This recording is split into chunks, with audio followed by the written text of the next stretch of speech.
Cool.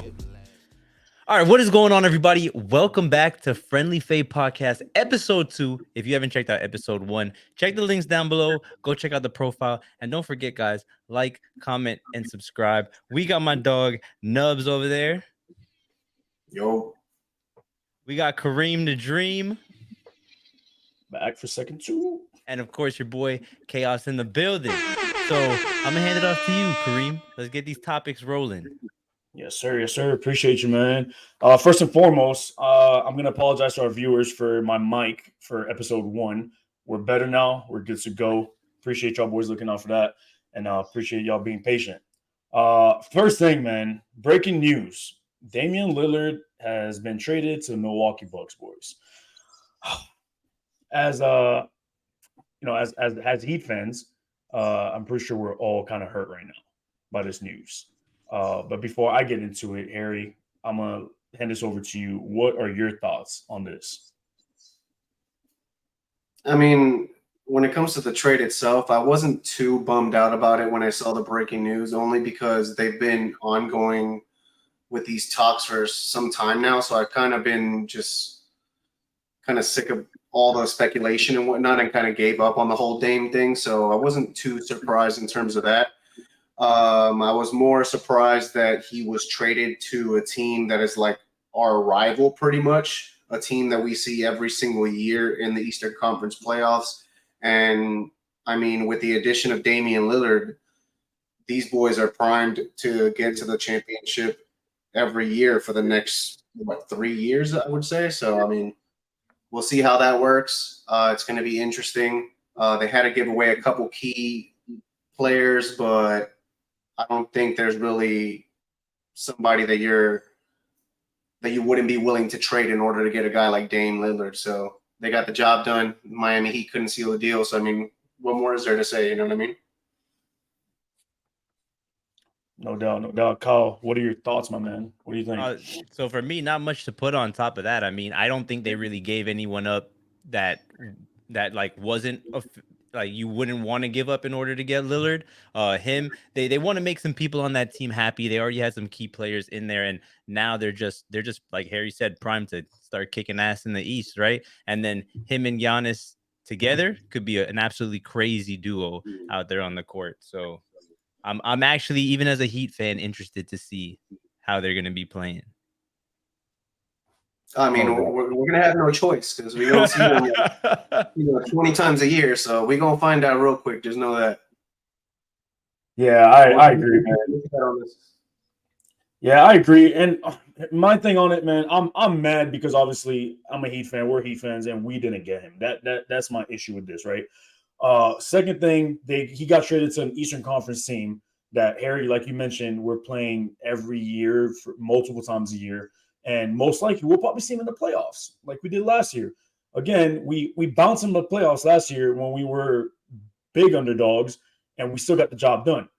Now, on the flip side of that, Dame he's getting older, man. He is on the back end of his prime. For what the Blazers were asking the Miami Heat to give up for him, and I think we spoke about it. We all agreed that it just wasn't worth it.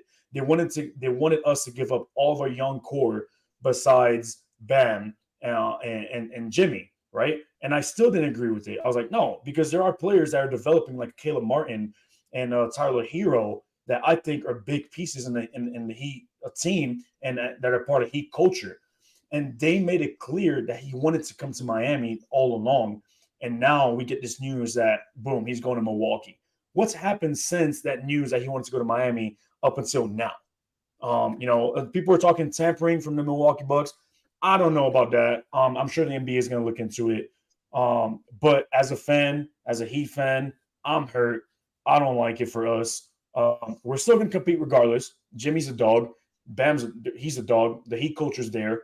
There are still players out there in free agency that we can go after that can make our team legit contenders. Now, do I think the Bucks are going to win it all just because they added Dame? I don't believe it. I'm going to wait to see how the season progresses and how Dame fits into that Milwaukee team. Because, again, they have to build that chemistry. Dame needs the ball in his hand. So does Giannis. And Middleton, he's a pure shooter, and he needs the ball in his hand as well. So we'll see how they're able to spread the ball around. I'm excited as a fan, as a basketball fan. I'm excited to see them play as a group. But as a Heat fan, I don't like it. And that's the thing about this news is that we could sit here and say, oh, these guys are a lock to win the NBA Finals next year, but at the end of the day, it looks great on paper. It's a little premature to crown them because we haven't seen them on the court together. No, we haven't. I mean, how many teams have we seen, put super teams together and they flop like quick? Like I'm talking about like day one, it's a flop, right? I mean, we thought when Kyrie went over to Dallas, excuse me. When Kyrie got traded to Dallas, everybody thought Dallas was going to be that Western Conference team that's going to have to be reckoned with. And next thing you know, they don't even make the playoffs, dude. So yeah, I mean, I'm not saying Milwaukee's going to be in the same boat because Milwaukee's going to have, now that the trade for Dame now and the NBA season is a month away, he's going to have some time to obviously get into training camp, get some reps in with these guys, and they have a full season to actually get together and build a chemistry. So it's not going to be the same situation as the Kyrie situation. However, I think it will take time for them to mesh as a team and actually go against these top teams in the East and in the West that have been together for a minute now. So we'll see what happens. Beautiful. The one thing that I do want to ask, because we're still on this Dame talk, is I know now we know he didn't really get the request that he wanted in terms of what team he wanted to be traded to.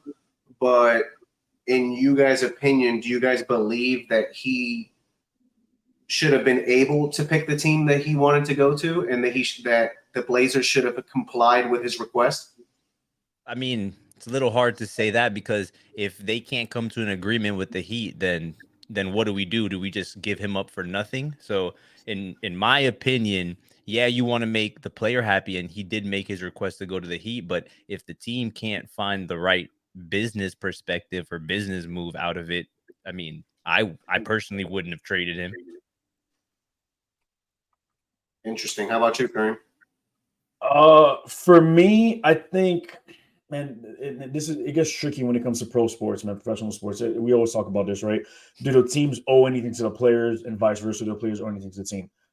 You can talk about loyalty all you want, and you're loyal to the player. I'm loyal to the team. At the end of the day, man, it's a business, dude. So the team is going to do what's best for them. I'm sure they tried to help Dame get to where he wanted to get, but they also threw a lot of things in there to make sure that he didn't get what he wanted to get, if that makes sense. Like what they were asking Miami, they already knew Miami wasn't going to budge, and they were going to give them what they were asking for, which is why the trade never happened in the first place, right? Like there were talks, but what they were asking for, Miami was like, nah, you're tripping. Like you're asking for way too much at this point, man. Like this dude he's an aging point guard. He's in the back end of his prime. Like he's going to give us maybe 3 good years. So why am I going to give up my young core just to maybe win a championship this year, if that, because let's go back. Miami was in the finals last year with the team that we have. We were a playing team. We made it to the NBA Finals. Like that's unheard of. So again, giving up so much for Damian Lillard, yes, he's great, of course, but I think Miami made the right move. I'm upset as a Heat fan. Yeah, I wanted him, but now that I'm looking at it, they made the right move, in my opinion. Beautiful. And not for nothing, but I agree with both of your points. The only thing that I have to add is that, of course, a lot of people, their opinions in terms of Dame and his loyalty to the Portland Trail Blazers, they have this notion to where he should be getting what he wants. And I just think that's ridiculous because he's had plenty of opportunities to have control of his destiny in terms of picking what team to go to. And he decided to, agree to an extension with the Portland Trail Blazers. And what I can't stand about this generation of just pro athletes in general is the fact that they will agree on a really big contract, let's say 6 years or whatnot, and they'll comply with maybe 2 of those years before, they want to go into more trade talks and restructuring their deal. And my thing is like, if you accept the deal, be ready to, comply to to the full deal. Like, Yeah, be ready to commit. You got to be ready to commit. It's like your contract means nothing, basically. exactly, these cats they're just looking for the next best move, and especially with Damian Lillard, like years ago, he would frown upon players like trying to form super teams, and he was the one saying he wants to win with Portland. So at the end of the day, it's like you could have been where you wanted all along, but you chose the money, and now you're paying for it. So like I don't really think the Portland organization owes that guy a damn thing. Yeah, Harry, we're also talking about a Portland organization. I mean, we can go back. they're a joke, in my opinion. They're like that whole squad. They're a joke. You got to think back, 1984. Guess who they decided to draft at number 2, I believe, that year. Number 2. Guess who they decided to go with? Sam Bowie, right? And then guess who got picked at number 3 by the Chicago Bulls? Michael Jordan. That's right there. That's mistake number 1, right? Number 2, fast forward to 2000 and Kevin Durant's draft class, they decided to draft Greg Oden, right? Kevin Durant was picked up by the Seattle Supersonics. So you tell me you fumbled on 2 generational talents, and you expect me to sit here and think that you're going to do anything as an organization? Their biggest dub was drafting Damian Lillard. And that's because Damian Lillard came out of a school that nobody even heard of, Weber State, out of Utah. Like nobody knew, what the hell that was, what school that was. Like he was a gem. He was just a gem that Portland, that they had a good scout. They saw him, they picked him up, and he panned out for them long term. But let's not act like Portland is a good organization, bro. And he's definitely not happy about it. He's definitely not happy about it. So Dame Dollar dropped a song not long after it was announced. You know what I'm saying? And in the lyrics, he hits the "just know what I left is better than what I inherited. I leave at peace because I know in the end this is business." Right there, said it himself. It is business, and that's what it is. Yeah, he was ready to go, man. He's been ready to go ever since he announced that trade. Like he asked for that, he requested the trade. He was like, "There's no way." Everybody was like, "There's no way he plays for them next year. No way." Whether it was Miami, and then like just I believe in the past couple of days, something came out about the Raptors being the front runners to pick him up, and then Milwaukee out of nowhere. Like what is going on, man? But I'm not trade also. I'm not surprised by the NBA. It's entertainment business at the end of the day, man. And were you entertained? Yeah, we were. Were you surprised? Yeah, you were. Surprised, not so much. I mean, I was like, dang, Milwaukee. I mean, after all that noise Giannis was making for the past couple of weeks about how he might start exploring other options in his future, and Milwaukee was like, no, we can't let that happen. Like, who do you want? Yeah. We're like, no, we need to make him. We need to make something happen. And considering what Milwaukee gave up for him, bro, they won that trade.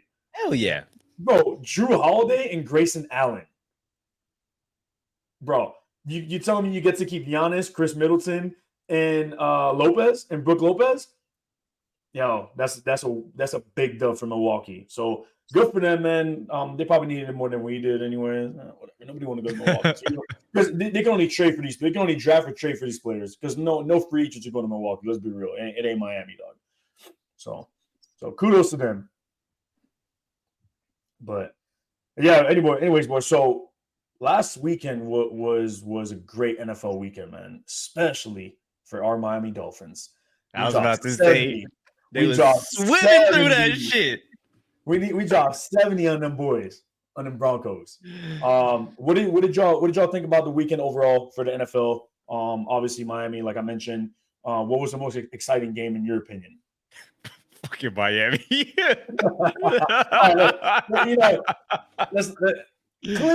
Clearly Miami, right? Let's take out the bias out of it, right? Besides Miami, what do y'all think was the most exciting game in y'all opinion?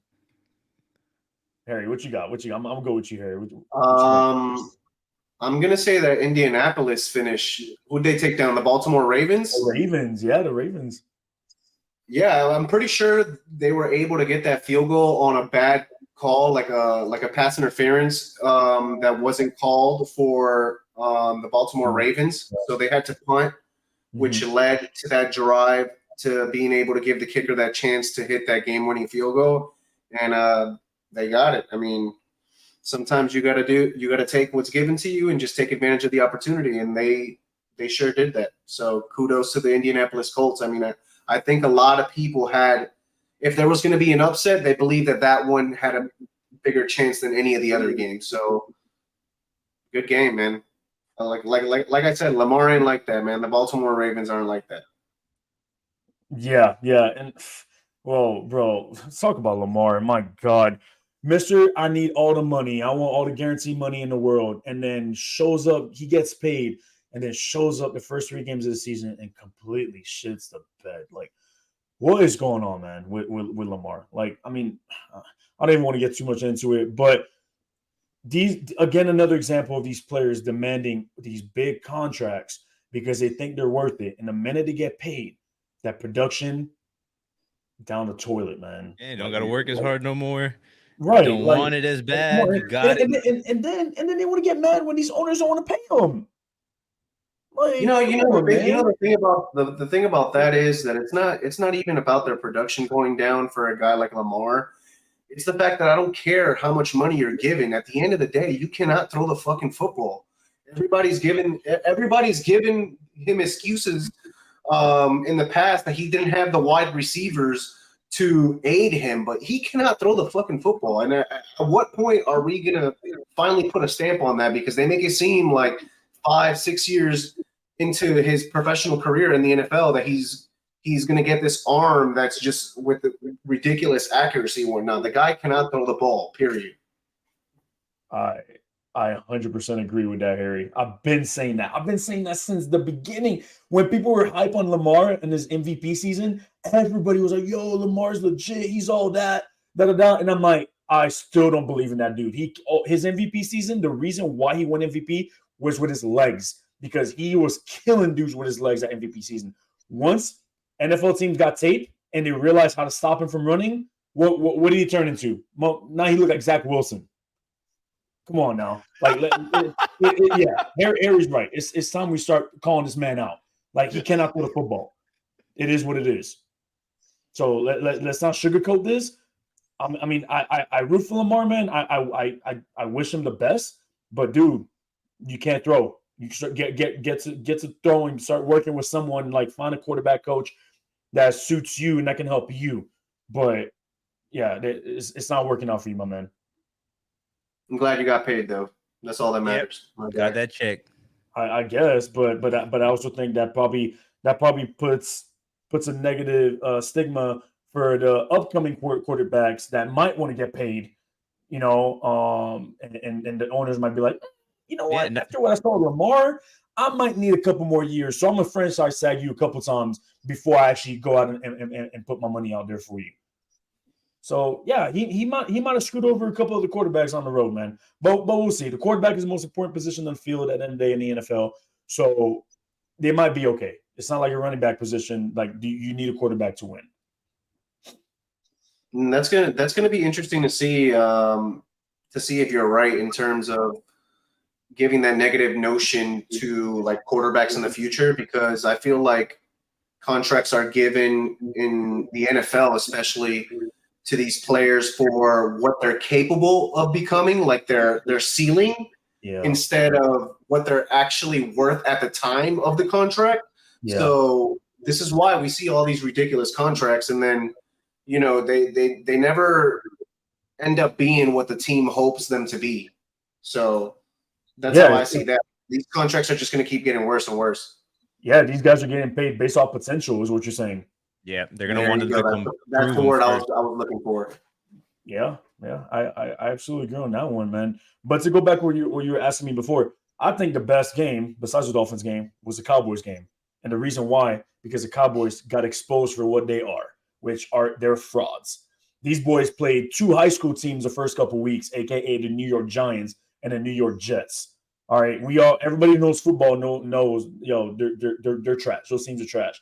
So everybody was hyping the Cowboys, and Cowboys fans, especially out here in Texas, these Cowboys fans, man, my Lord, they win one game, and we're about to win the Super Bowl this year, right? We're the best team in the NFL, right? I hate these fans, bro. I cannot stand. like Stephen A. always says, man, the nauseating worst fans in the world. Like he's not lying when he says that, man. Like you meet these people and they really act like they've done something in the past 30 years. Like you didn't win a Super Bowl since 1995, 96.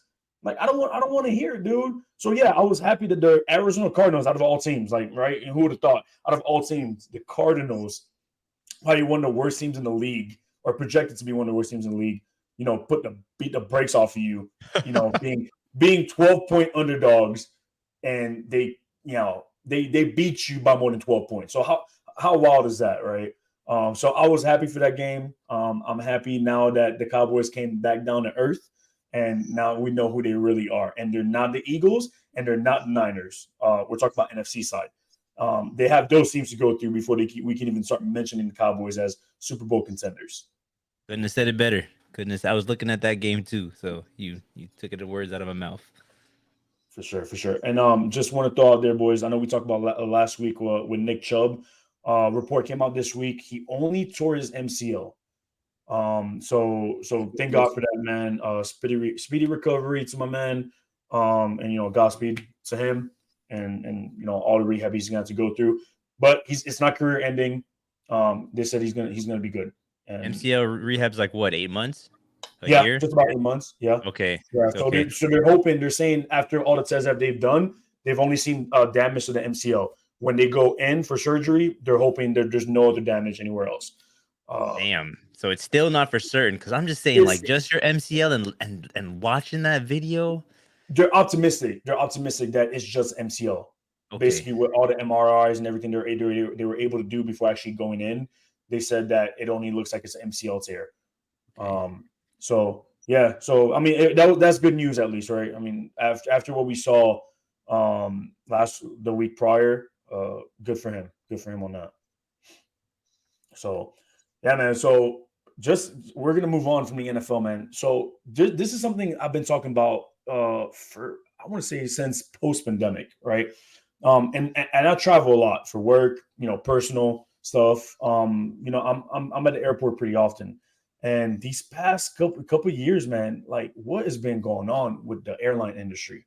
Like I don't know if y'all boys have experienced it like I have, but man, the delays, the cancellations, just the poor customer service. It's just been horrible, and I feel like it's been since post-pandemic. Like once we got out of that, definitely. What's been going on? Like I'm curious to know what's been you guys' experiences flying. Like has been positive, negative, and different. Like let me know. I mean, you kind of hit it on the head with some of what you were saying, and I didn't even think about that before getting on here. But like the flight cancellations, I've had relatives come into town and they're supposed to leave Sunday morning, and then Sunday at 10 their flight, Sunday at 6 a.m. they get a message that their flight's canceled, and it's just crazy. And the customer service is so poor because it's like they don't even care. They're kind of like, yeah, go F yourself and figure it out. But even being on the plane, like I took a flight to DR, and my brother-in-law is arguing with one of the flight attendants because he was sitting in his seat and looking at the captain's door for too long, according to the flight attendant, and that's a level 4 security threat. So it turned into a huge ass argument on the plane in the air. And we ended up having to go to like management and stuff, and they were like, yeah, that's absolutely false. We don't know what she's talking about. But it's just crazy to see that. And I was on another flight for work, actually going to Boston, and the lady sitting in front of me was like reaching in her bag right before we take off. And you have to have your bag under the chair. So the flight attendant walks up and she's like, ma'am, you need to put your bag under the chair. The lady, I barely heard what the fuck she said. She was like, oh, I'm just getting a snack for my daughter. And this flight attendant pulled her mask down and said, don't ever speak to me like that again. Everybody in the plane was like, what the fuck just happened? Way. So yeah. So literally, I don't understand what's been going on with them customer service wise. It's crazy. It kind of makes you understand why some of these flight attendants getting beat up, on YouTube and WorldStar. Yeah, it's all over the internet. You see, it's like every other week there's some crazy shit going on with the flight attendants, man. What about you, Harry? What have you experienced since the pandemic, man? He flies a lot with that house. Hey, with that house, he might be flying. He might be flying. I just had to bless the viewers with a scenic view of my backyard. So, I just went with this. We'll see what part of the crib I show you guys on episode 3. Just stay tuned.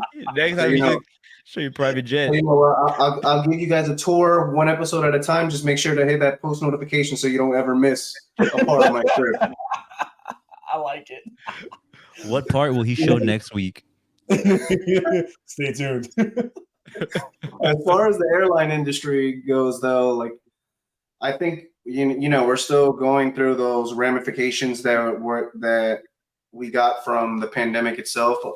We know that during the pandemic, a lot of airlines went bankrupt, so there was a lot lesser options for people in terms of lockdowns and whatnot, labor shortages, like Kareem said, customer service. I mean, RIP to the times that we were actually given some sort of meal when we were in these planes. Now we're giving us like a snack size, little bag of chips or sun chips and whatnot. So, I love getting to my destination in terms of going on vacation, but I hate what we have to do in order to get to that. So like when I go through TSA and anything that has to do with the airport, like it really reminds me like, damn, like I should have just stayed home. Like, is this shit really worth it? And it is most times, but it's just a hassle. And I don't really see any improvements being made to make these processes any better. But yeah, man, I just went through it at the LAX airport, but we'll get more into that when Kareem digs deep more into what airport is the worst and whatnot. So that's what I have on the airline industry, though. Yeah, just some numbers I just want to throw at you guys, man. I was doing a little bit of research, right? So as of July 2023, the airline industry is short 3,000 air traffic controllers, 17,000 pilots, and 12,000 aircraft mechanics. Air traffic controllers decreased by 11%, while domestic airplane ridership has increased by 16% in the past decade. So we're losing air traffic controllers, but the flights are increasing. Like the demand is increasing, basically, is what they're saying, right?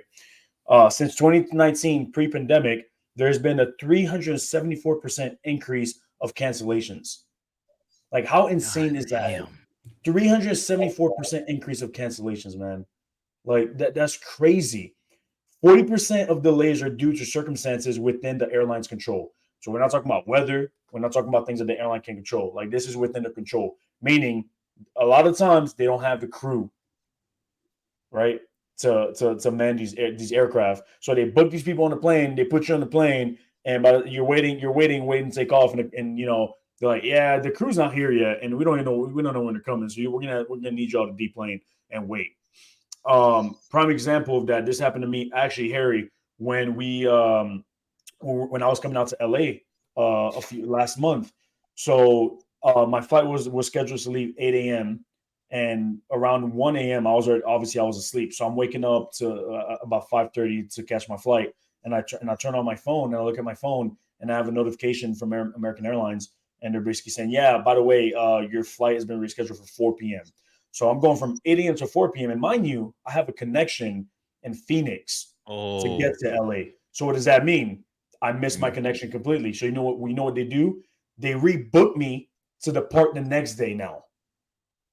And I'm like, nah. I was like, you serious? You can't rebook me the next day. Like, I have somewhere I gotta be that day. Like, I have things planned out to get there on that certain day. So I called them and I'm like, hey man, like, what's going on? Like, I need y'all to get me to LA. Like, however y'all can get me. I really don't care. So finally, after talking to a couple people from customer service, and I finally landed on the right person that was willing to help, she was able to get me to Austin, and from Austin back to LA. So complete different route. I mean, I lost basically like 9 hours out of my day when I had plans to, I had things to do that day, and it was completely lost. Granted, I mean, it was better for me to fly out that day versus the next day like they originally did. But still, like, that's a major inconvenience for me. I mean, I lost out on money for things that that I spent on things I was going to do. So how do you recoup me for that? So I hit him up. I asked him. I was like, all right, so this is what happened. This is something that's out of my control. Y'all did this to me. What can you do to help me out, bro? They hit me back. Oh, we'll give you 2,500 airline miles. Yo, do you know what 2,500 airline miles is? Literally freaking giggles and bits. Yeah, for you guys not familiar, bro, 2,500 airline miles is nothing. Absolutely nothing. So I was like, you know what? I'm just gonna let this go, dude. I'm just gonna let it go. But just to kind of just show y'all like where we're at with the airline industry, like moving forward. And it doesn't seem like it's gonna get better anytime soon.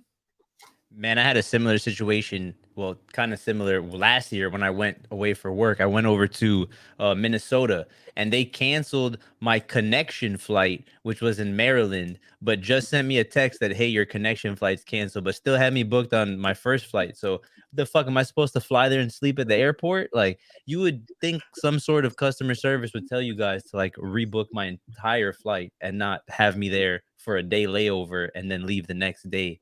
So, customer service is just shit, and some of it just doesn't make any sense to me. Now, you were talking about all of the like decreases in labor force now, or not decreases, but like the need for work at the airports. Now, there's a major demand. Is this because of them firing people and not hiring anyone, or is this because there's no one to fill the positions? There's not enough people qualified to fill those positions. That's the problem.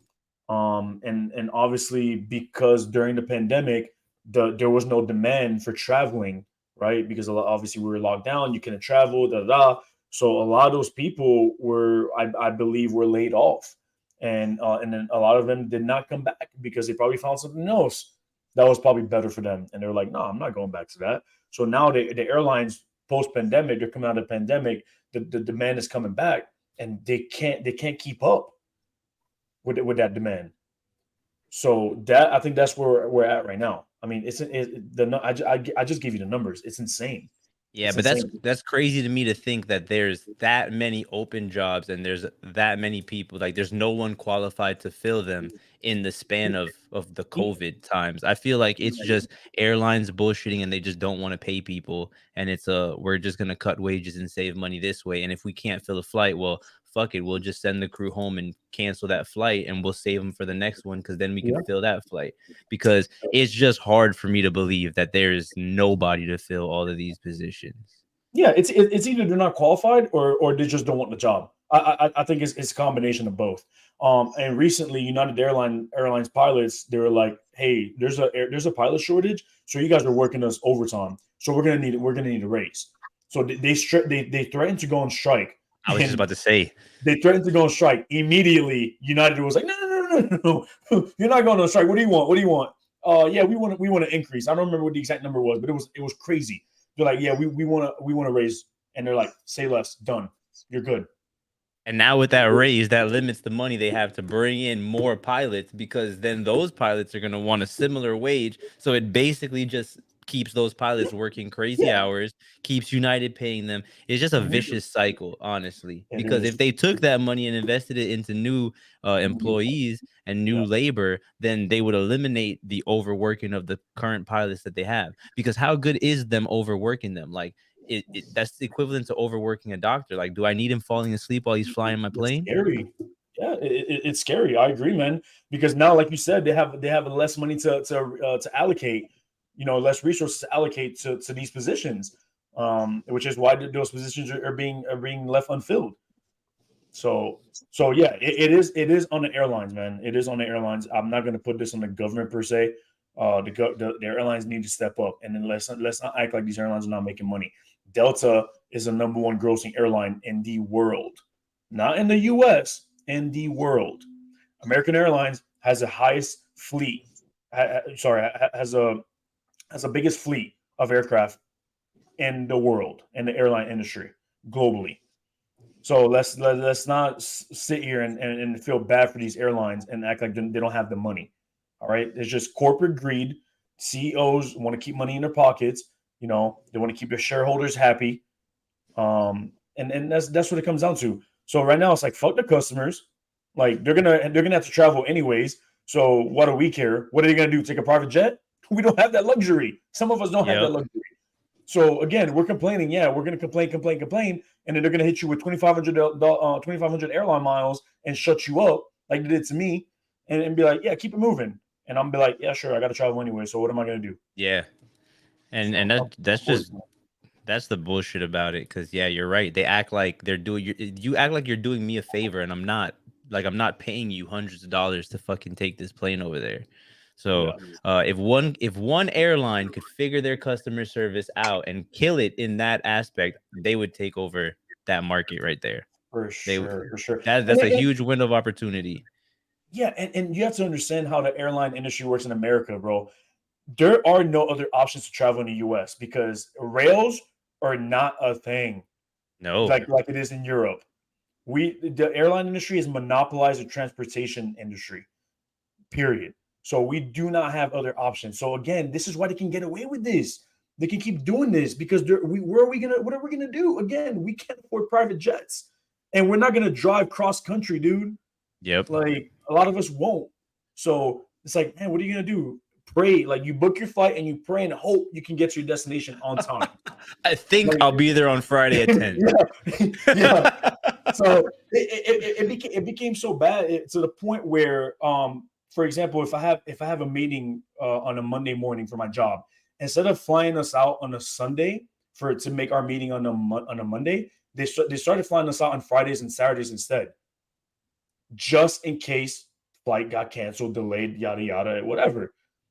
So that's where we're at now. People are just like, you know what? Just in case, let me start booking, a couple days prior to my, preferred arrival date. That way, if something happens, I'm covered in that aspect. So you got to do it now. So yeah, so that's what it comes down to. In the airline industry, they have a grasp on the transportation business, and they're like, we don't care. Like, what are you gonna do about it, basically? So I got three things to close this little segment out, and just to add a little bit to what you guys said. I mean, shout out to the pilots for using that leverage, right? I mean, they understand, like Kareem says, that all this money that these airlines have are being sandbagged by these freaking CEOs or whatnot, and they're being overworked. So they're like, okay, so let me use this to my advantage. Let me ask for a raise, or you're going to lose the little employees you have left. And then what happens? You know what I'm saying? So they shout out to them for that. But also going back to your story, Kareem, it's crazy that you had to talk to a few people to get that whole thing settled in terms of getting to Austin and then going back to your destination. Because like if we rewind maybe 20 years or whatnot, like the US had really good customer service, and everybody that maybe you would have got on the line at the time would have been willing to do that extra task in order to get the job done, right? Oh yeah, they would have gone above and beyond for sure. Right. And you just said you had to speak to how many people before you actually had the right person like on the phone to be able to help you with your situation? Because apparently no one was willing to go that extra mile, and she did, thank God. And that's the problem these days, is that the customer service is just complete crap no matter what, and it's become the new norm. And now we're kind of stuck in this shithole. But what are we going to do? Because like you said, there's not many other options. Yeah, and going back to customer service, Harry, it's not just the airline industry. This is overall as everything as a whole. You go anywhere and there's no customer service, dude. Like people don't care about the customers anymore. So Not at all. It's just one of those things where, man, like what is this leading to? Like this is a slippery slope, and it's low-key scary to see where we're heading, as a country, really, in all honesty. Yep. Let me know where we're Latin boys. We're going to Romania with Andrew Tate. Hey, man, might be something to consider, man. I mean, no, it's all good. After this episode of the pod, I'll hit him up in the DM and I'll let you know what he says. Yeah, he's probably inside the crib right now. But just touching on that customer service topic, man, this is gonna go a little bit off. But the thing is, like, there's no customer service nowadays, and hospitality businesses, I feel like the service has gone downhill too. Yet everyone and their mother in every industry is asking for fucking tips. If they can put tip on that fucking card reader, every single person is requesting tips, and that's since COVID. Think about how many things request a tip now since 2020 when COVID hit, and it's absolutely insane. I am And so not only sorry. that, some of them have the audacity to, if you don't tip them, to even say something about it, which is Yeah. crazy. Oh hell yeah, they'll have an attitude, bro. I get annoyed because we go to Outback, and my wife loves going to Outback, and when I go there and they time to pay by my card. All right, here you go. Here's my card. Take it over to the fucking thing, pay, and give me my receipt so I can sign and tip. No, they come over with their little fucking device now, and they're like, "Oh look, here you go. Before you pay, go and select one of these options," and then they get over your shoulder and they're just watching you. What? And I'm like, God damn, you know what? Awkward. Zero. The fuck, like, what? Like, I tell my wife, I literally get pissed off. Like, why are you here watching me? Like, Why are you over my shoulder? Why are you sitting over my Yeah. shoulder? Yeah. So nah, that like stuff like that, like, but for everything now they ask for a tip, every and anything. Yeah. Didn't Like, even fucking do anything. Yeah, you're literally taking my payment. Like, why am I gonna tip you? Like, I mean, hey, listen, I'm cheap. If you know me, I'm cheap. Zero. Hell no. I tip, please. Hey, not sound like a douche, man. But even when they're like, "Do you want to donate $1 to the Children's Foundation?" I'm like, nah, No. I'm broke. Fuck them kids. I'm like, I need $1. Facts. I got 3 kids of my own. Y'all want to donate something to me? Yeah, I'm like, nah, I'm broke and I'm good. Oh man. But yeah, you have a point, Kyle, man. I'm sick of it, dude. Like at this point, but I'm also numb to it because I'm so used to it now. I'm just like, nah, zero. Move on. Zero. And they make it impossible to fucking get to zero. It's like 15, 18, 20 other. Yeah. And you click other, and it's like, all right, how much? And I gotta go type zeros. Like, come on, just make it. I could have tipped her fucking $30 with one button. I couldn't go to zero with one. That's facts. You know what they're doing with that. Yeah, Yeah. but tip jobs are also able to be paid under minimum wage. So if a job is tipping them, they can also decrease how much they're paying them hourly. This is true. I'm This is good. true. Damn. But yeah, so what I really want to hear this from y'all, man. What has been, we're going back to what the airline industry and traveling, right? What is the worst airport that y'all have traveled out of? It's hard. I always travel out of shitty airlines. So airport or airline? Airport. Oh, airport. Yeah. Cleveland. Yeah. No, Ooh, Cleveland. Damn. I don't go. See, it's not fair though, because I don't go to airports that often. If I'm being for real. Wait. Hold on. Did you say Cleveland? Yeah, I'm just talking shit. Oh, yo, But what shithole did you have to go to? Like, what you have to do in Cleveland? That's a shithole, bro. bro, I got my brother and sister-in-law live there. Why you gotta be so crazy? Damn. God, bro. You know what, man? We're just gonna keep it at that, bro. He's like, I agree. That one. If you want to talk about like Jamaica airport is not that great, but I'm from Jamaica, so I like going there. No, we're gonna keep it domestic. We're gonna keep it in America. Okay, let's keep it domestic. Yeah, Cleveland. I'm gonna go with Cleveland. Never been. Bro, Never been. you can't pay me to go to that place. Bro. Oh, hey, Harry, I think I already know your answer. Go ahead, say it. Bro, the worst airport is LAX, bro. Easy money. Like, Kareem can't even pick your boy up, like, in time because of that airport. You're just driving through it, and it takes 2 hours to get through that damn thing. Like, Just you thought the traffic was bad. Are you kidding? Like, I refuse to go to that airport again. First of all, TSA took forever. I missed my flight, and that's a little bit of my fault.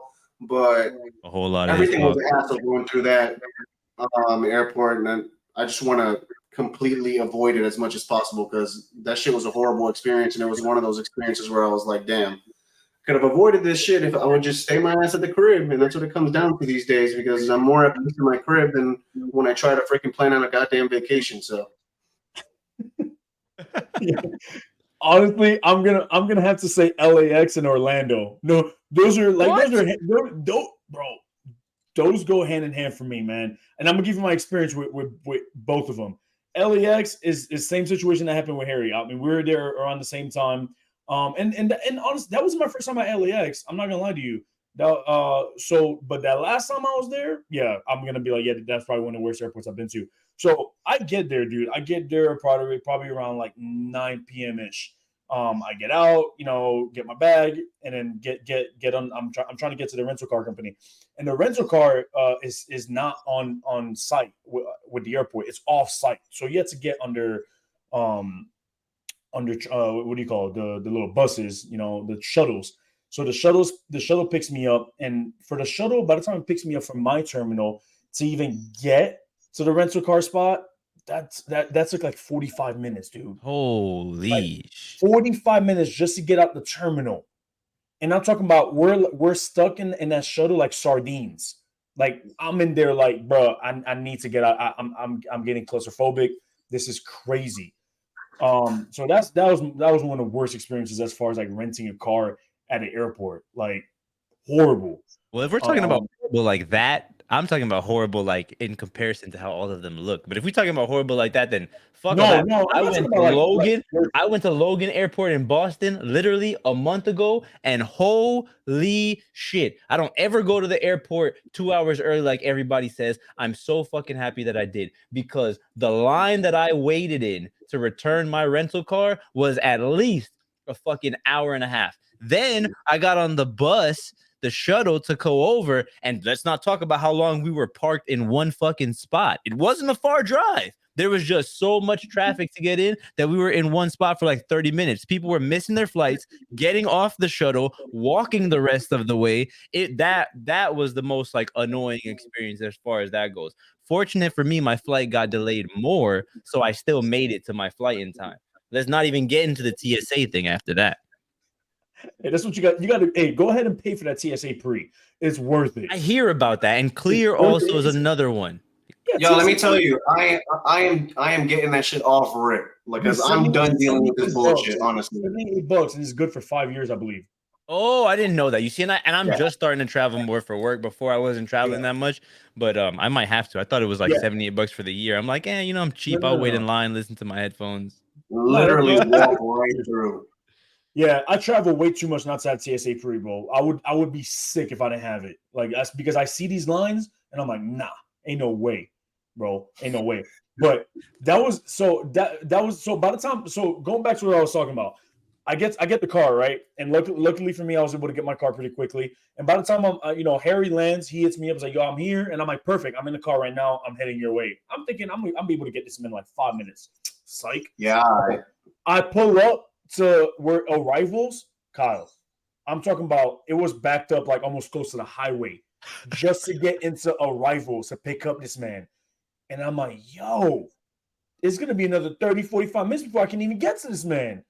And sure enough, it's like traffic. You're just slowly getting in. And by the time I finally got to him, man, we're talking about it's almost 11:30 p.m. Oh. And I finally get to him. I'm like, yo, this is a joke, man. Like this for sure takes the cake for probably the worst airport in my opinion.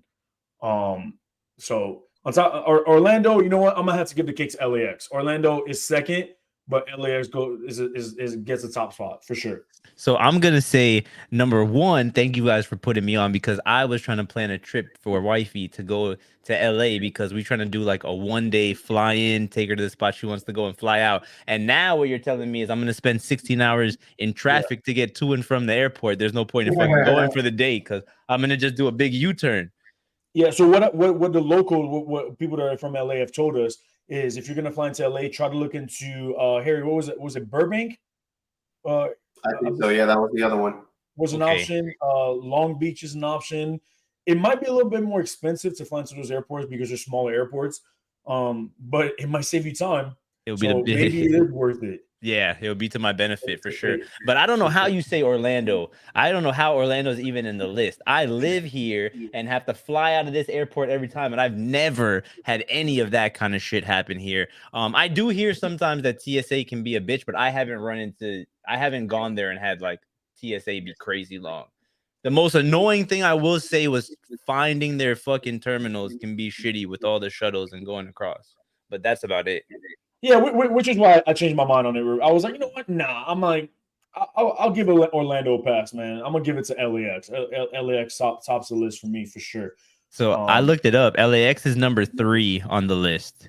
Number 2 is LaGuardia, and number 1 is Newark, Liberty International. Ooh. It said delays, cancellations, poor amenities, and inconvenient locations. Ooh, okay. I'm not surprised. Another place. What the fuck you doing in Newark, bro? Hey, you realize the top 2 worst ones are in New York and New Jersey? Yep. Yo, not a coincidence, my guy. Not at all. Not a coincidence. And honestly, that's something we'll probably have to. So we'll probably talk about that in the future episode, man. We have to. Yeah. With these $3,000 a month, 500 square foot apartments. Oh my God, New York living. Yo, I'm good. I'm good on that, me personally. So yeah, y'all. I mean, bro, by all means, if you want to live in a walk-in closet, you let me know, bro. I'll pack up my shit right now. Shit, if you want to pay me $2,500 to live in a walk-in closet, just slide right here. I got a closet for you. You can pay me out. Facts. You pay my whole mortgage. Right? Boy, you almost double mine. The fuck? You know what? Shout out to my boy Nate. You know, you can have New York, my guy, and you know this, brother. That's all you. Here in Florida. And I know you're down bad right now because of these Jets and these New York Knicks, bro. But you know, tomorrow's another day, my guy. And one day you guys will be back on top one way or another. Right? Yo, Harry, I'm glad you mentioned the Jets, man, which leads us to our next segment. We're gonna hit that 5-minute fade, boys. Quick takes. We got 5 minutes. Let's get into it. All right, first one, Zach Wilson. What should happen to him, man? Everything that's been going on, does he get another chance, or is it time for him to get benched? Nope, you're gonna have to give him another chance. There's nothing else you can really do. Nobody to trade for, no free agents. All you can do is pray that your defense does something. Because I think that they are pretty stuck right now. Bench. That guy should get cut. Are you kidding me? Like, did you not see today's news? Like, you have an anonymous New York Jet throwing shit at the head coach, causing chaos, a little freaking war in the locker room, whatever the hell it might be. But no one is behind this guy, Zach Wilson. No one wants to play for this guy. And you got the head coach who's shooting himself in the foot because he's, going on a limb and trying to protect this quarterback that's just complete garbage. Like, I'm talking about dumpster fire garbage. Like, I could find a better QB at Publix right now. You know what I'm saying? So I understand there's not many options, but that guy is not it. And to be a New York Jets fan at the moment is tough because you can't tune into those games. Those games are embarrassing. They're really ugly football, and it's not enjoyable at all. And coming from a Miami Dolphin fan who has gone through that in my time, I am really grateful for the squad that we have this year because that Jets team is a complete shithole, just like Cleveland.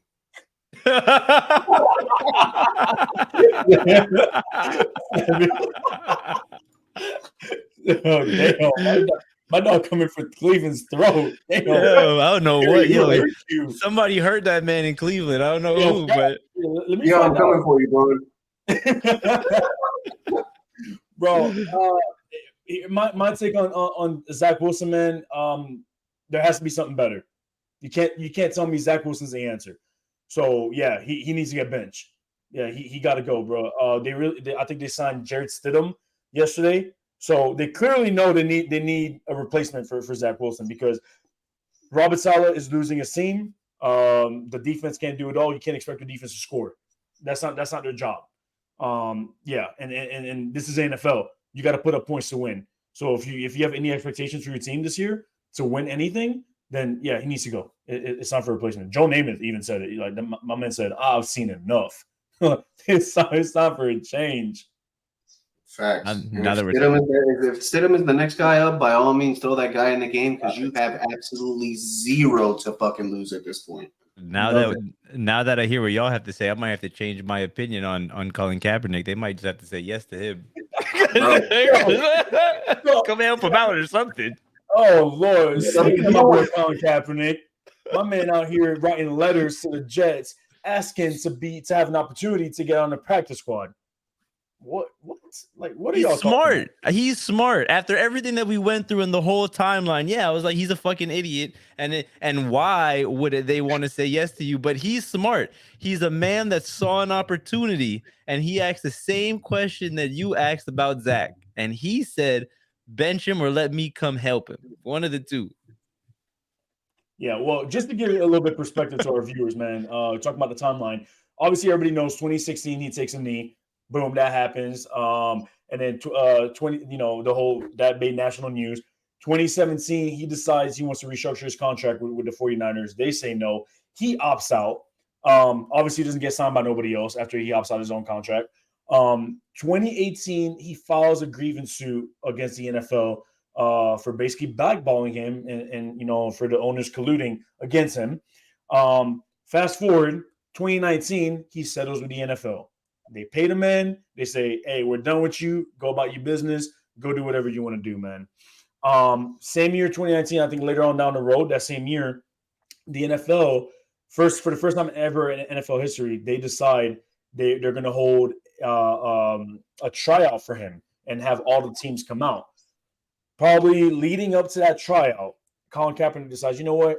I don't want to do it where y'all want to do it. I'm going to have it in my own location. And guess what? I'm not signing that waiver that y'all want me to sign. I'm doing it an hour and a half away at some high school. So obviously, man, that inconveniences a lot of these teams that are sending these scouts out to look at you. Now they're having to go out their way to find, to get to you. So after the tryout, first of all, he looked terrible in the tryout. Everybody's like, yo, what is this? That's number one, something you got to point out. Number two, after the tryout, he gets on camera and calls out the owners. Like, what? Aren't you trying to get a job? But you're out here calling out the owners? Like, come on, dude. Right? And then now, 2023, my man. Sorry. Let me back up a little bit. He calls out the owners and then follows up with a Netflix special where he decides to compare the NFL to modern day slavery. Right? Fast forward 2023, and my man's now asking to be in a practice squad. Like, what? Help me make sense of this. I mean, am I wrong for thinking this? I mean, I don't think he should get another chance.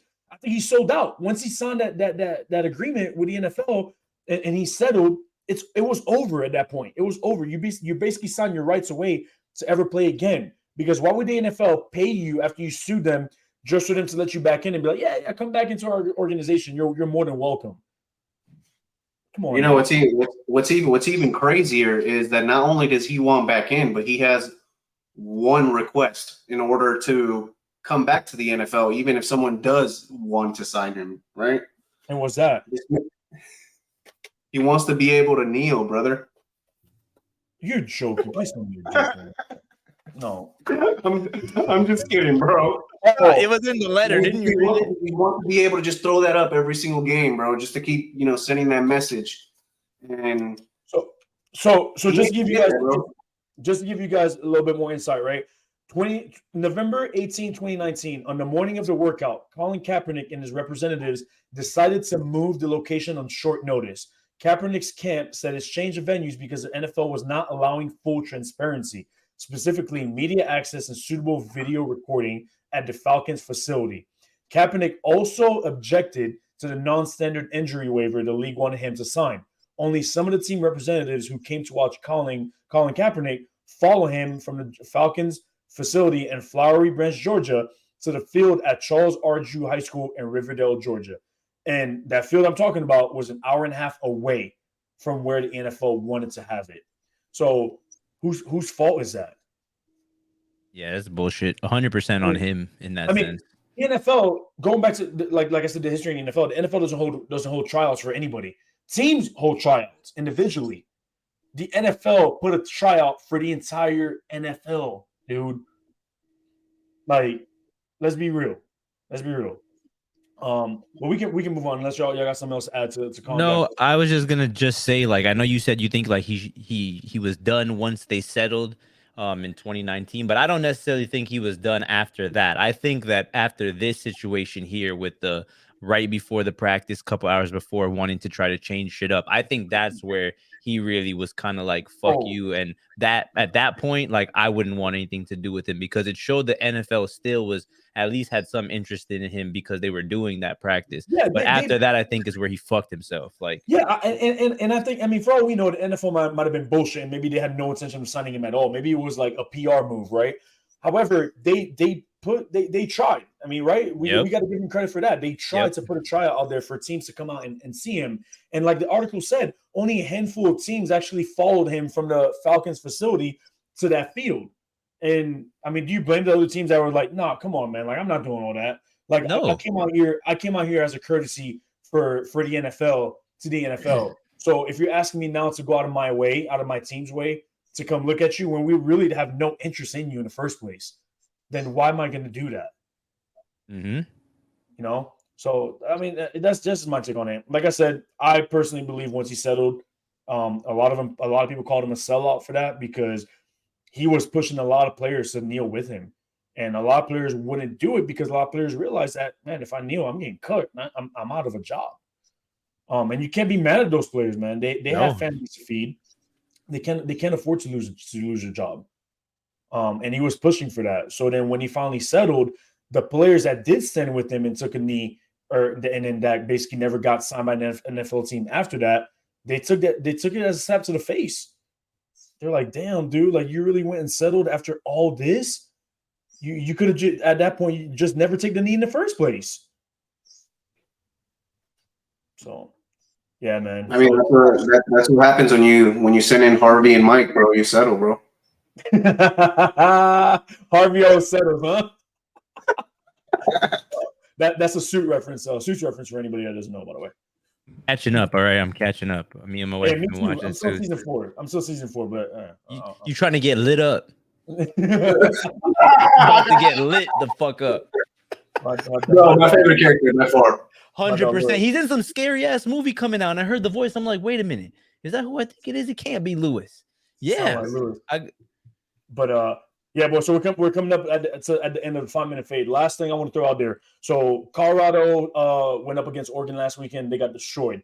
Before the game, Oregon's coach went out and basically said this: they're fighting for clicks. We're fighting for wins. What message do you think he was sending out to his team? And what does that say to Coach Ron? I mean, I think pretty much that, you know, it's they have all the hype, but it doesn't mean anything because, you know, they just got tested on one of the biggest stages and they flopped just like a lot of people thought they would. You know what I mean? The spread was 21 for a reason, and I thought that was steep. I was like, there's no way they go down 3 touchdowns, and then it ended up being that beating that we saw.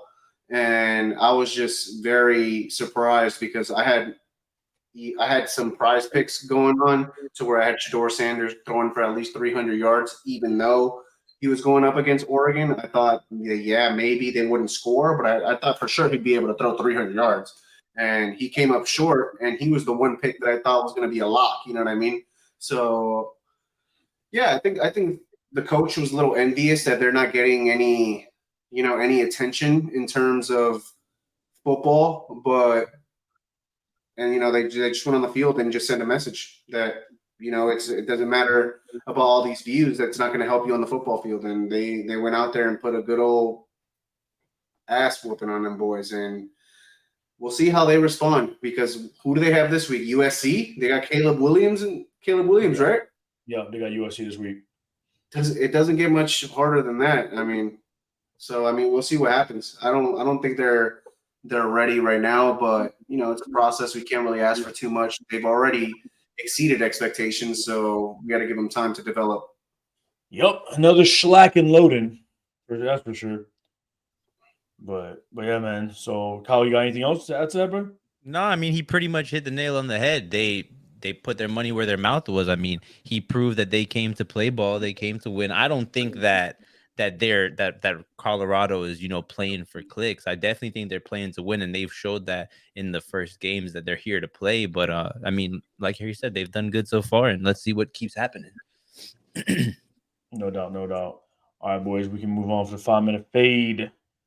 So not sure, Kyle. This is more of your realm, man. So I'm gonna let you hit on that.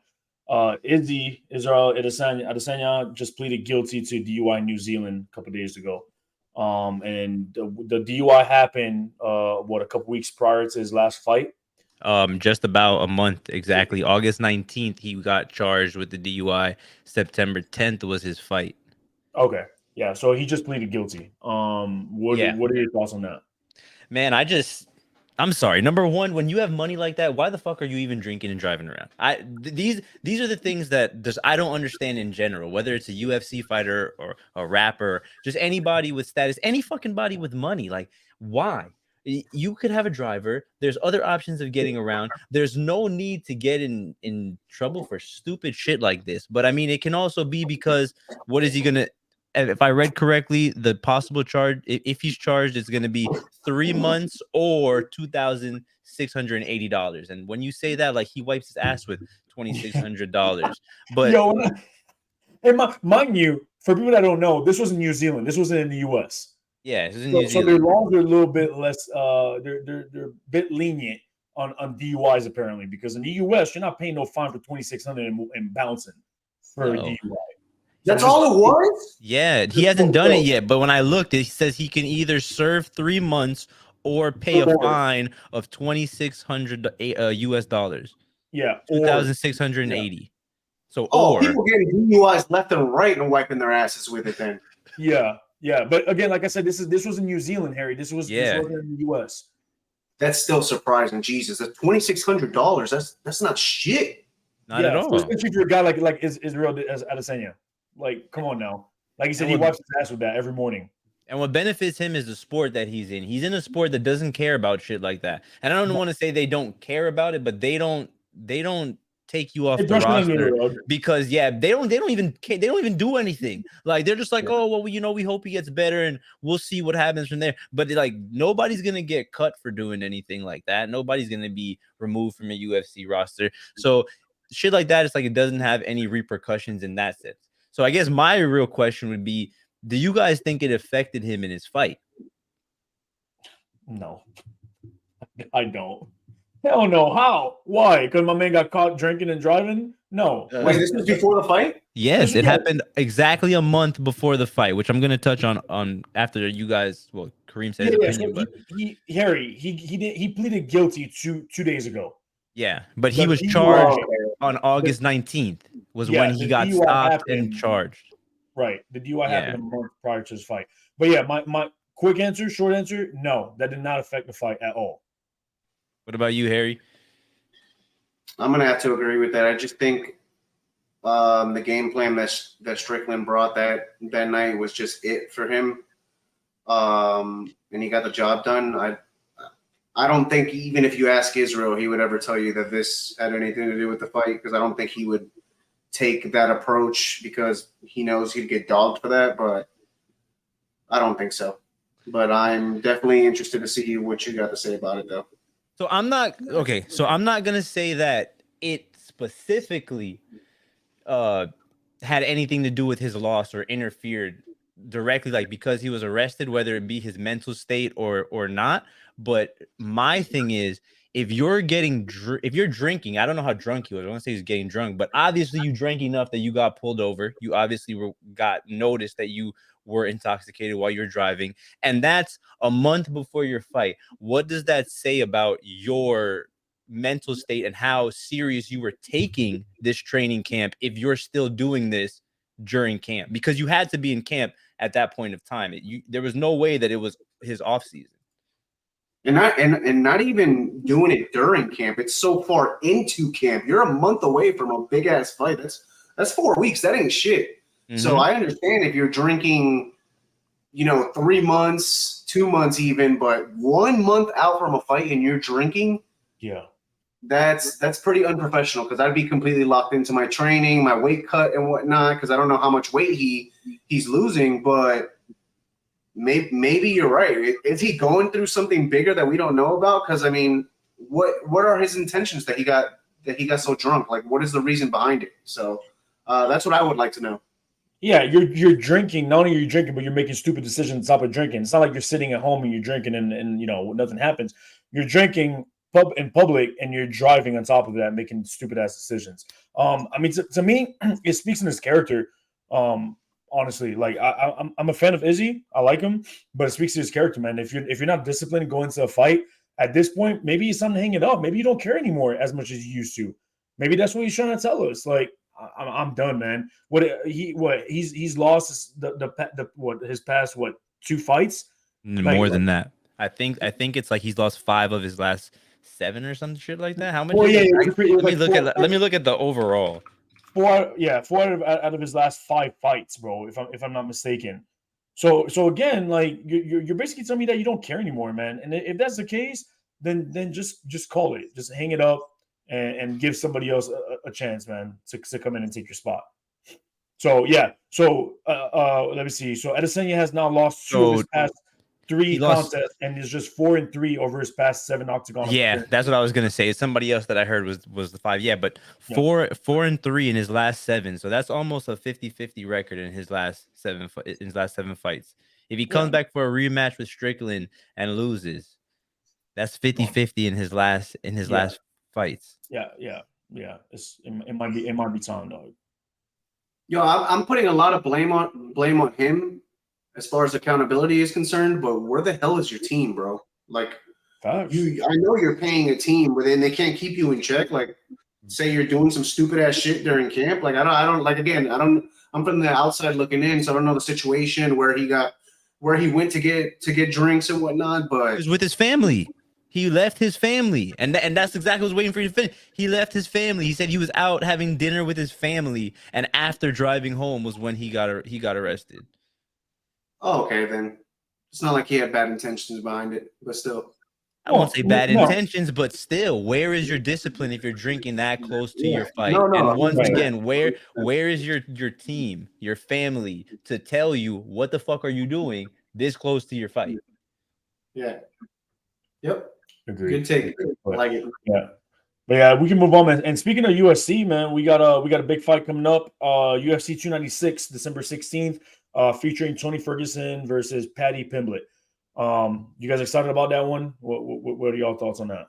I'm actually excited to see it, but behind this fight is a lot of controversy going around right now because one habit the UFC likes is to hand off the legacy of other fighters to newer fighters, and a lot of people think that's what's happening right now. We saw the same thing with Khamzat versus Nate Diaz.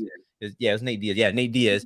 Khamzat versus Nate Diaz, which didn't go as planned, but it's supposed to be like a passing of the torch. And the way that the company sees it, and I'm just speaking by like what everyone thinks, is that by this person beating someone who was held in such high regard with the fans, all of those fans are going to transition off to the new person. So people think that's what's happening with this. People are upset about it. But personally, I do think that Tony Ferguson stands a great chance against Paddy Pimblett. Tony Ferguson's only lost to elite fighters out. Bobby Green is still an elite fighter, but not in the top. But outside of Bobby Green, everyone else is an absolute killer in that division. It's the top of the top.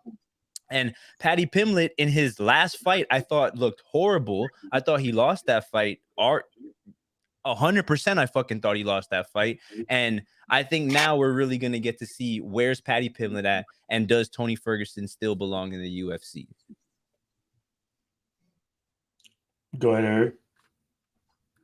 I think it's a good fight for the fans, but not a good situation for Paddy Pimblett, just because I don't think there's a lot to gain from this fight, even with a win over Tony Ferguson, because I think at this point he is the favorite, and there's no way that he should lose this fight. But also, I just don't think there's nothing there to gain. I think this is going to be a good test, but I just don't think it's good for him in terms of being able to move towards the belt, because I mean, look, Tony's on the back end of his career and he's lost 5 straight fights. I just don't think he deserves to go in there against like a guy like Patty who's so fresh and young because he's going to go out there and get dogged. But I don't know, man. So much for getting your farewell fight and retiring on top, but it doesn't look like Tony Ferguson is going to get that.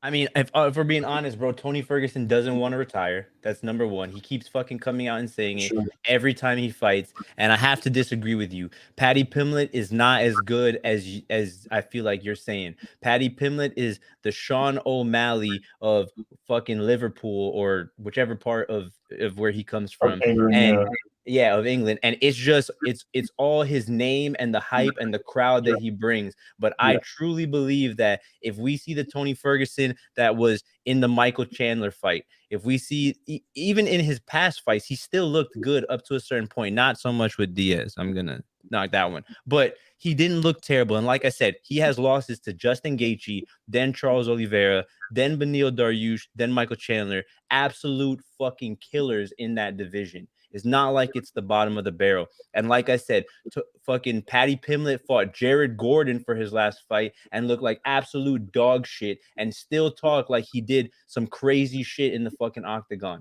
So I feel like this is a perfect matchup for the both of them. We're going to see if Tony still belongs here. We're going to see if Paddy belongs here and can take a step up in competition. I think it's a good look either way. So hopefully Tony can round the year off with his comeback. No, yeah, and I agree. Patty is not who we thought he was, like with all that hype behind him. But I'm more speaking of what I've seen from Tony Ferguson lately, and it's just he's gonna die in there, man.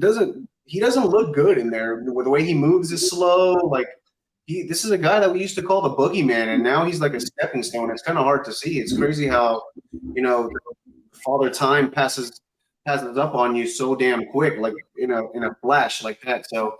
Pimblett didn't look good his last fight, but we'll see if he can, get his hype back in this one and make quick work of Tony Ferguson. Because I don't think at this point we're gonna figure out whether or not Tony Ferguson belongs here. I think we're gonna figure out why he no longer belongs there. Fair enough. Yeah, Tony's a shell of himself, man. Like Harry kind of hit on, like he's on his last leg. Now does he want to, like he said he doesn't want to retire, but we all know like it's time for him to go, man. So how do you want to leave your legacy, like your lasting legacy? Like do you want this to be like the fight that you walk away from, on your high horse, or do you go down and potentially try to come back and get your ass whooped again? So you want to go. You always want to go out on top, man. Like everybody knows that. Every professional athlete always talks about it. So I think for Tony, it's just one of those things where, like try to get out there, man, and get that dub, and then walk away from the game on top. But Kyle, I think you were saying Patty, he's just a hype. Like he's really not all that great. Like he's just a Conor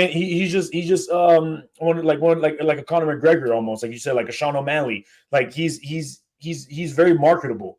That's why everybody loves him. And let's get this straight. He's marketable, but the comparison between Sean O'Malley and Conor McGregor in terms of what they're capable of, those three should not be in the same sentence. Because skill wise, they have it.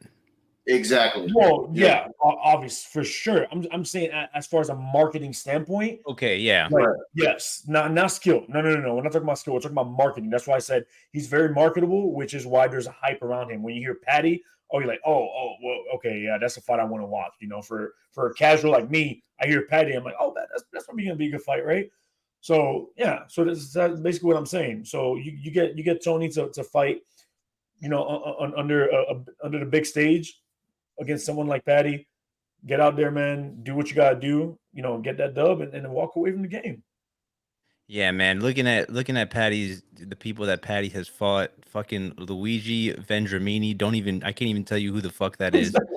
I couldn't even tell you who the fuck that is. Jordan Levitt, I only know because of the stuff he was doing to Patty when they were at their press conference. Like everybody on this list, the only one I knew before the fight was Jared Gordon. And that fight, as I said, I still think he lost that fight. So I'm very curious to see. I feel like Patty might end up like a Molly Meatball who has gotten completely exposed in fucking UFC and can't win shit. And that was like his, I don't know if you know Harry, that was like his right hand, his like best friend. They were doing every fucking thing in the ring together, octagon together. And yeah, she's just getting her ass whooped left and right. So Yeah, aren't they both in the same camp, or they're from the same area? yeah, same area, same thing. They both fight on the same cards and get hyped up and get lit with Dana. And yeah, bro, all that hype can only get you so far.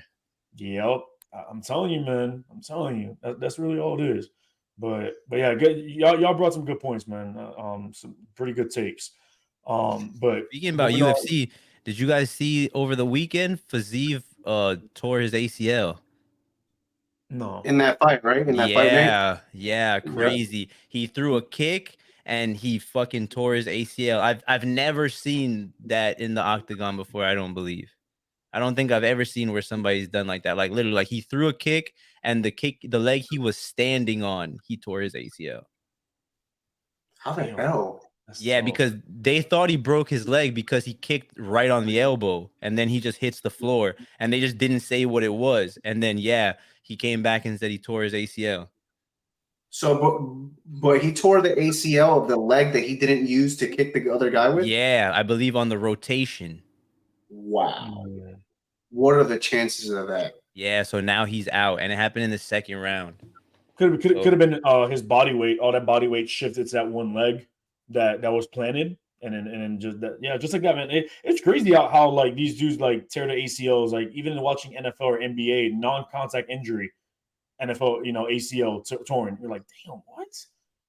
It's just, thank God I've never had to deal with any of those type of injuries because you see them on TV. It seems like it's so easy to get, but yeah, bro, I've never been anywhere near those type of injuries, and thank God for that.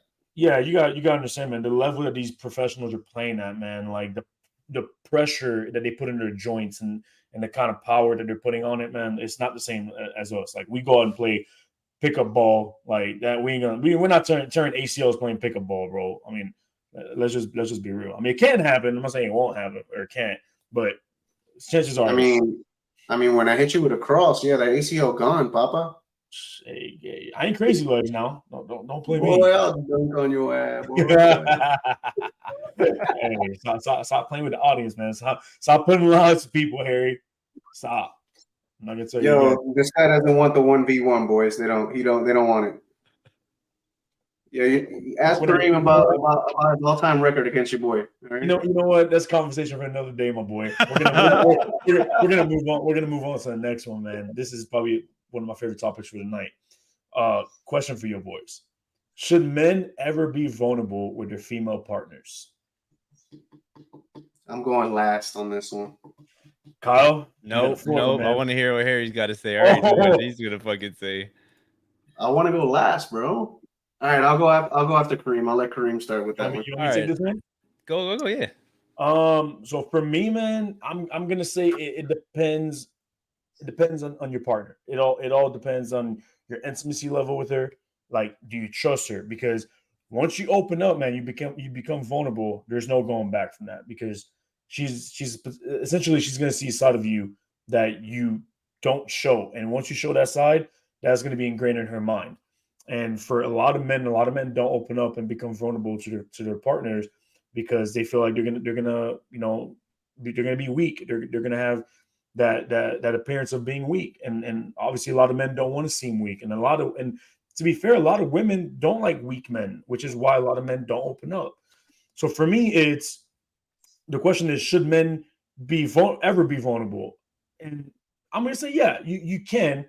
But it depends on who your partner is. How much do you trust that person, right? And how long have you been with that person? And do you think, once you open up, could that be the end of the relationship, or can it grow from it? So that's where I would stand on this. So short answer, yes. Okay, I respect that. For me, I think should you be vulnerable to them? Typically, in a general standpoint, I would say no. But I do see your point of view in terms of being in tune with your partner, because you obviously want to know them to the extent to where you're able to tell them these things and you're not judged for it. Because, like Kareem said, women tend to frown upon those type of things, and they kind of like the masculine thing, like you're not supposed to, share those type of feelings. So they're turned off by that. And for men, I think what happens is that they don't know how far is too far. And just like Kareem says, once you cross that line, you can't ever uncross it. So it's whether or not they're going to judge you so much to where they're ready to leave you for it. And I think people are not willing to take that risk. So a lot of men don't be vulnerable to their woman, and I understand that. But if you have a good one, I mean, there's no reason as to why you should withhold those feelings, right? Because if you got the one, you got the one, and you know damn well she ain't gonna see you in any other light, then go for it. You know what I'm saying? By all means, but that's not most women. So I mean, tread lightly, I would say. But one quote that I saw, right? One thing that I saw on TikTok that spoke volumes to me, it was like this podcast where Russ the rapper was on, right? And this is what he said. He said, some women look at you lesser if there's tears on your cheek, but if there's tears tattooed, then that girl's a freak.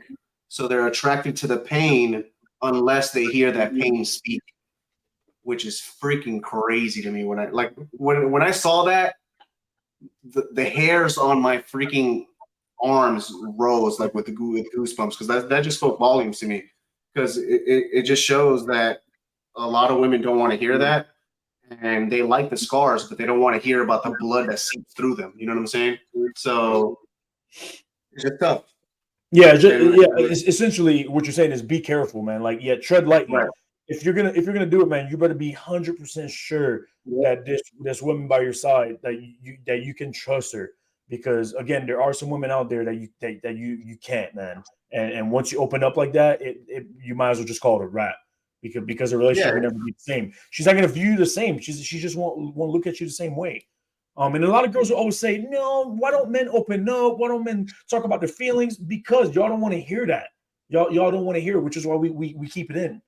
If we're being real. I think that's the political correct answer for the women, is to be like, yeah, we want this and we want that, but inside they know they're not attracted to that shit. But no, they're not. They're not. Yeah. I've never heard of a girl say, yeah, I like a weak man.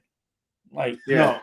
So I like the man to be in tune with their feelings. No, you don't. You don't want men to talk about their feelings, because that's all y'all do is talk about your feelings. So you don't need somebody like you to come in and talk about their feelings. Like, which is why men, we just keep quiet, man. Like, you talk about your feelings, and we'll listen, but we're not going to talk about it. I mean, I literally just told my wife my feelings about some shit that happened in the living room, and she said, if I wanted your opinion, I would have asked for it. So, I mean, quite frankly, I can be quite frank. I was like, all right, cool. I'll just shut the fuck up then and go do my podcast. So, so maybe they don't want to. Maybe they don't want to know. But they don't.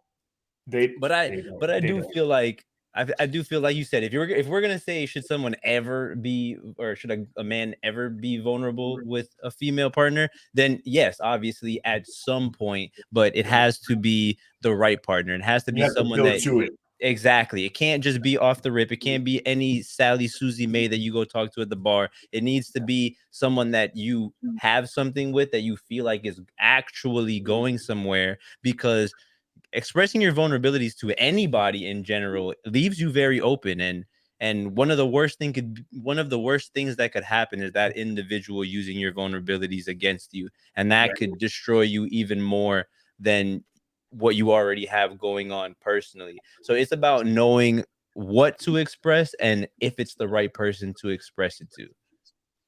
Yeah. Right. Yeah. Long story short, if you have any doubt whatsoever, don't do it. Don't do it. Exactly. Yeah. You can't have doubts. If you have doubts, and that means it's not right. It ain't right. And it does have to be, you do have to know how much to share, how much to keep to yourself, because like you guys said, women don't want a weak man, and I don't necessarily, and I don't.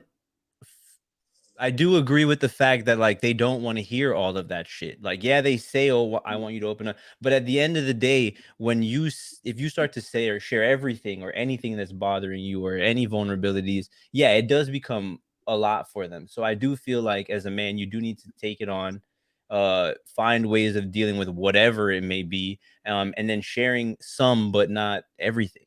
You know, a little bit here and a little bit there, and just knowing when the cutoff is. And that's a lot to take into account, and that's why I think ultimately that's why they just decide not to say shit. You know what I'm saying?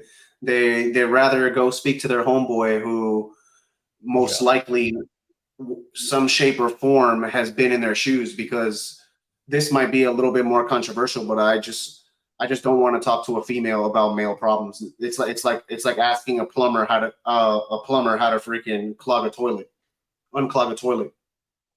Like, you know what I'm saying? It makes no sense to me. They don't know the male experience, so why would I ask for their opinion on any type of those problems that I'm having? Because they're not used to those same problems that I'm having. So they're gonna try and sit there and make you feel better, but are they really give you a solution to what your problems are? No, then why bother?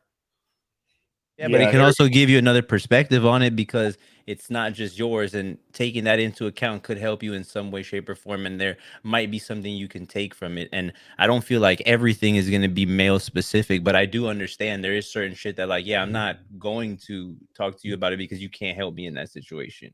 But I don't feel like that applies to everything. It doesn't. You're right. Yeah, like Harry, you took the words right out of my mouth when you said like I'd rather go talk to my boys about this, right? Because again, it's you guys can relate more than my girl can. Like if I'm going through an issue, a male issue, I'm gonna reach out to my best friend and be like, "Yo, man, like I know you probably gone through the same thing. Like how can I deal with this? What can I do? How can I navigate this? Rather than and not only that, a lot of times I think males, and you guys can correct me if I'm wrong, we're just not trying to put that burden on somebody else. Like I think that's one of the biggest things too. Is like we don't want to put our problems off, pawn our problems off on somebody else, because women obviously are very emotional creatures. Like once you open up to them too, even if it's the right girl, she's probably gonna take that on her own. Like she's gonna take on your problems, and you don't want that as a man. As a man, your job, we're built to fix a problem, not create them. So There you go. if you're bringing a problem to your girl, man, like now that puts an extra, like, a extra weight on my shoulders. Now I'm like, damn, I put this on her. I had to fix it now. So we rather just let me just shut up. I'd rather go talk to my boy, because my boy's probably just gonna be like, hey man, da da da da, this is how you need to fix it, and he's gonna move on about his going on about his day. Your girl won't. It'll probably ruin her day, most likely, if you're having a bad day. So that's why 9 times out of 10 men, that's why we don't open up, ladies. Like just being honest. That's why. Yeah, and when you ask should men be vulnerable, it's yes, but the thing is like there's only a few one-offs that you could tell those type of things to, like, because in most situations you're not in a situation to where your partner is actually the one, and she's just the person in your life at the time, like a lot of situations. So I just think, like, in general, that you shouldn't be vulnerable because you don't know that person like you think you know that person. Yeah, and God forbid something goes sideways, and y'all break up, and like Kyle said, she's using that against you now. It's like, oh, remember when you were being vulnerable to me and you're breaking out crying? Oh yeah, you a little hoe. Da, da, da, da. Like, bro, I've seen it. We've all seen it. Yep. Like, listen, let's not act like this is something new. Like we've seen Bring it girls up to the next argument. They're bringing it up. yeah, we've seen girls call out dudes and like, yo, like, damn. Like, so I opened up to you and really showed you the side of me, and now you call me a hoe, you call me, a bitch for that. All right, bet. You're never gonna see that from me again. Yep. Yep. And But no then no other you want to female say it in might. the first place. Yeah, and no other female might see that from you just because of that. Because now you're scarred Yeah. for life. You got PTSD from that one incident because this one Yeah. female did not take, didn't take your feelings into consideration, and she was like, oh, bet, yeah. I'm gonna use that against you. Wait until we get something happens between us. I'm gonna use that against you. But Law. chill, man. I appreciate y'all boys sharing, man. It was a Yep. fun episode. Episode 2. In the I books. think we got for sure. We talked about the good stuff. Man, appreciate the viewers for watching. If this is your second time watching us, you're coming back for episode 2, man. Thank you. And if you haven't yet, hit that subscribe and like button. And this is your first time watching us, welcome to the channel. We hope to see you guys down the road. Episode 3 coming out next week, as always, Fridays. Stay tuned. So appreciate y'all again. Love. And just a little sneak peek. Y'all gonna see my movie theater in the next episode. So make sure y'all tune in. Tap in, baby. Get your own damn popcorn. Peace.